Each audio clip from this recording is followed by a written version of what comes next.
I was still buzzing personally from 1981's release of Raiders of the Lost Ark. And then comes this movie in 1982 that my Christian church in a town of 30,000 in the middle of northern Wisconsin was going to see. A bunch of Christians seeing a movie about a Hindu. Now this may not sound momentous to you, but this is 1982, this is northern Wisconsin, a town full of good and generous people.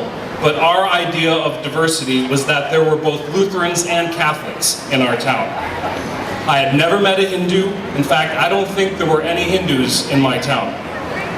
But there were people in my Presbyterian congregation that said, we have to see this movie, and we have to do it together as Christians in community so that we can experience it together.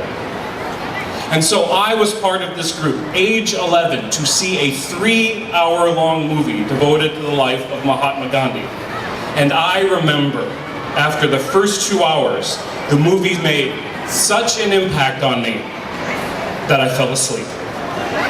Now again, 3 hours is a long time. I was 11 years old. But this is what I remember as I reflected back on Gandhi's life and his impact on me. I remember back to this movie that I fell asleep in. And this is what I remember.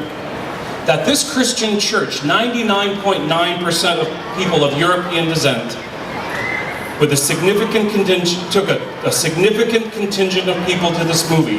They said, we have to see this movie. We need to see it together.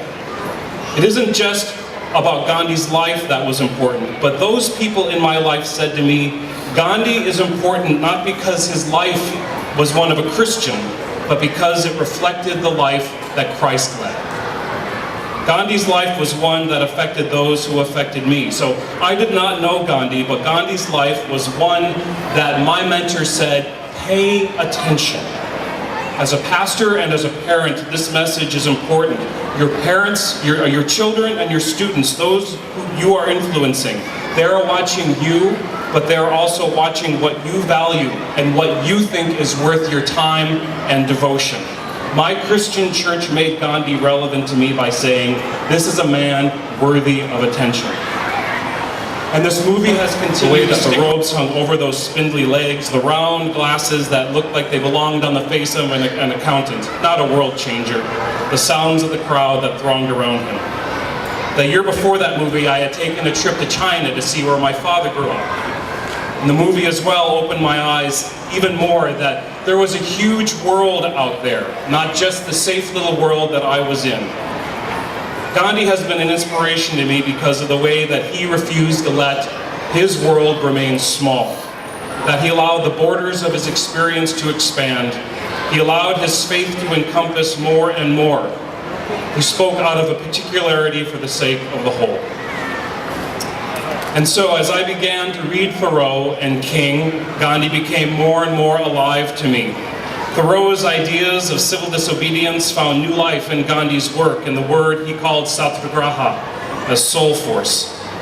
Martin Luther King would write about Gandhi's teachings, and he would say they were the guiding light of our technique of nonviolent social change. During a trip to India, King said this, if this age is to survive, it must follow the way of love and nonviolence that Gandhi so nobly illustrated in his life. King's 1959 visit to India was a revelation in many ways, as if the spear of frustration had been transformed into a shaft of life. After his trip, King wrote, I have returned to America with a greater determination to achieve freedom for my people through non-violent means. And so here we are, here I am in 2014. You know, there's a great cartoon from April 1968, right after King had been killed in Memphis. And there's a seated Gandhi and a standing King somewhere in the afterlife. And Gandhi is saying to King, the odd thing about assassins, Dr. King, is that they think they've killed you. Gandhi is not dead.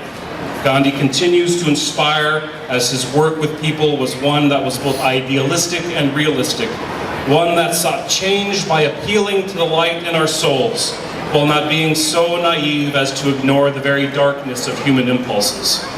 Gandhi knew that his work would be a fight, but it would need to be a fight that would need to help both sides win.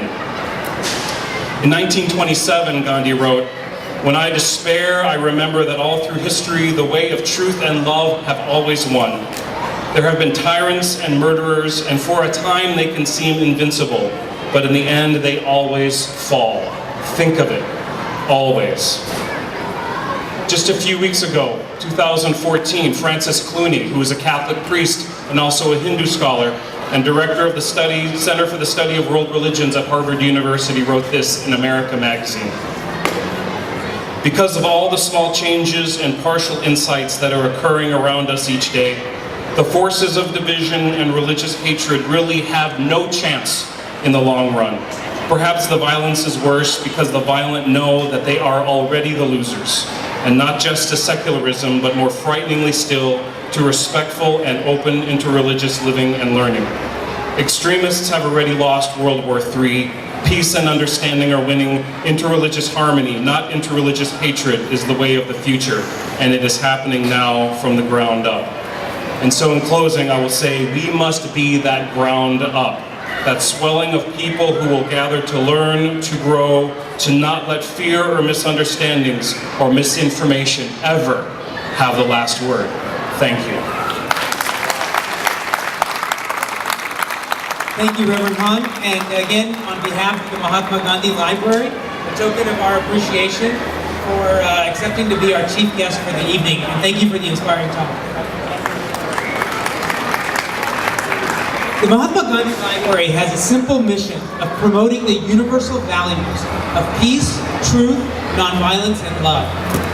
It is an organization that collaborates with numerous organizations citywide and is shouldered by a group of dedicated, selfless volunteers. On this special occasion, the board at the library would like to make a special recognition to one particular volunteer who over the past several years has been the epitome of a volunteer. He is reliable, dedicated, and always ready and available to roll up his sleeves and truly gets the job done. All organizations should be fortunate to have such a volunteer as we do at the Mahatma Gandhi Library. I invite Abubay Kotari, the founder of the Mahatma Gandhi Library, to come on stage and recognize our volunteer, Mr. Mahesh Gandhi, for his unconditional and everlasting dedication. Mahesh Bhai, please a round of applause for Mahesh Bhai.